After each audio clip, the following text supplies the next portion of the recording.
Oh, this is looking pretty good for Balloon. We'll talk about strength and weaknesses in a moment, guys. Currently, at the moment, it's a best of 7. If you're just tuning in, Jjakji is up 2-0. Spawning here in the top right corner of the map, though, he's purple. He is Protoss. It is my Insanity's Balloon. And also Protoss, spawning in the bottom left, we have our red Protoss player. It's going to be my Insanity's Jjakji. He's got a 2-0 lead right now, but that could well change as a Balloon is pretty good at PvP. Right, so the quick too long didn't read version, guys. Jjakji's best race clearly Terran. He claims his worst is Protoss. Balloon's best race is Protoss and claims his worst is Terran. So this is a situation that is absolutely ideal for him. PvP is already incredibly frustrating enough for I think even the most skilled players in StarCraft 2, much less someone who uses it as their off race. Yeah, and I think for those of you who don't know, Balloon actually, when he played for StarTale, he was Protoss as his main race, and he qualified for Code A as a Protoss player. So he definitely has some sick skills there, and well, I think that's going to show in this game. Jjakji, of course, has some really good micro. I've seen him beat some really good players as Protoss, but this one has to be favored for Balloon. You know, I kind of can't help but think back to the ZVZ we already had in game 1 there, and it was this weird drunken boxing build order that I would call it that won him the game, because again, who kind of expects Slowling, Baneling, Roach all in type deal?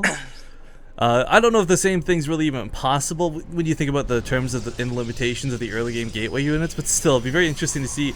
Not that I really want Balloon to come back in this series, but at the same time, if Jjakji wins with the most messy build order of all time, I would kind of be a little bit happy. Well, that can happen later on, because we do need Balloon. Well, Jjakji's still allowed to win one game. Balloon needs to win 4-3 for me to get my Partoofs. Ah, that's a good point. I forgot the bets were closed earlier on, guys. I know some people have joined in and asked.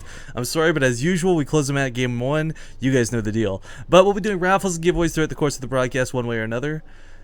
Now, that pro will get a nice scout off here. For Jjakji, of course, it's always a little bit concerning. You know, you're playing a race that you're perhaps shaky with. You don't know what your opponent is. Yeah, a good point. ZVZ, TVT, PvP. What's going on here, random? Oh, you're going to have to solo cast for a second. My headphones are messing up. Uh-oh. So, yeah, I'm going to put the camera on you while I try and fix this real quick. Alright, so I like that Balloon didn't scout, which it's a bit of a risk, obviously, but he assumed that Jjakji was going to scout as well. So when Jjakji's worker came on in, he saw that Jjakji did, in fact, have a probe, so he was able to identify his race. Jjakji behind this, going to be grabbing the Twilight Council here. Will have his probe bound. I don't know why he moved that. That was over here. Well hidden for a proxy pylon. But actually looks like Balloon not going to follow it. Just going to opt to take the tower here with this. Stalker out, Mothership Core out. He's going to go for a little bit of a pressure here.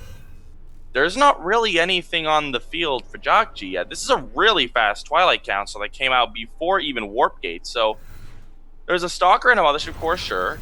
But he's also supply blocked a little bit, so his own timings for the PvP seem to be a little bit less crisp than Balloon's, unsurprisingly. Blink is going to be the call for Jjakji. So he's going to be going Blink here.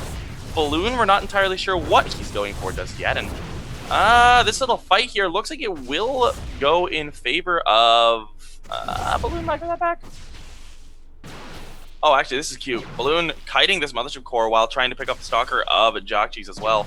Jjakji gets a second Stalker out. He's still chronoing units out of that. Balloon. He's going to have to recall. He's going to have to recall. Recall. Recall. Oh, time warps. Not entirely sure what that was about, but it looks like he actually got the Mothership Core of Jjakji as well. Time warp, allowing the Zealot to close the distance here, getting some good damage done on these two Stalkers. Jjakji not quite microing to the best of his ability right now. And here come the Stalkers of Balloon. They have more hit points together. Both of them still have shields. And overall, this could go his way despite having a couple less. Down goes one Stalker. Down will go another one with one more volley. Down that goes two. And the Mothership Core coming on out will chase its way. But Balloon, overall, 250 resources in the lead. He's getting an Oracle out. He's getting three more, total of 3 gateways with 2 more coming on up. His own Mothership Core coming back out again, though. I don't know if he's got what it takes to deal with a 4-gate Blink play, though. He doesn't actually have all that much in the way of units. He's got these 2 Stalkers here, but he's going to have to try to find this pylon. He knows there's a... try to find that somewhere. And he's not opting to try to find it. He may see this pylon. Yeah, he'll see that pylon. He has to go clear that up. Ooh, Void Ray.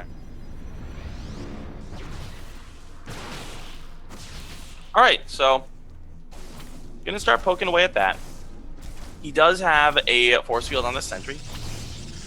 This Oracle, what is there to defend? There's nothing to defend this. This Oracle's gonna do tremendous amounts of damage. This is terrible here for Jjakji, and he's being forced even more all in than he already was. His own economy is gonna be absolutely gutted by this.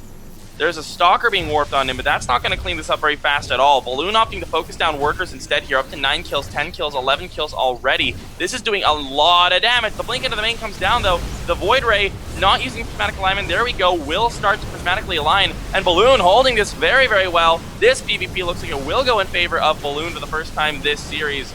2-1 will be the score in mirror matchups here for Jjakji by the end of this, but look at this. 19 kills on this Oracle, 18 were workers. He even killed the Stalker for good measure. Jjakji down by about 40 supply. There is no way back for Jjakji in this game. Hey, I'm sorry about that. My headphones are working now. A little bit awkward, but man, that Oracle did some real brutal damage. Yeah, and this looks just about over, Riffles, and I'm happy to see that because that means Balloon takes one back. GG, 2-1. Yeah, congratulations to him. I just gotta fix my side tones here real quick. All right, there we go. Sorry about that, guys. I bought this new headset, and for some reason what ends up happening is it reads the battery as dead even when it's fully charged, so it freaks out and starts making that like battery warning noise but doesn't shut up. Luckily, you guys can't hear that. It's only on my end.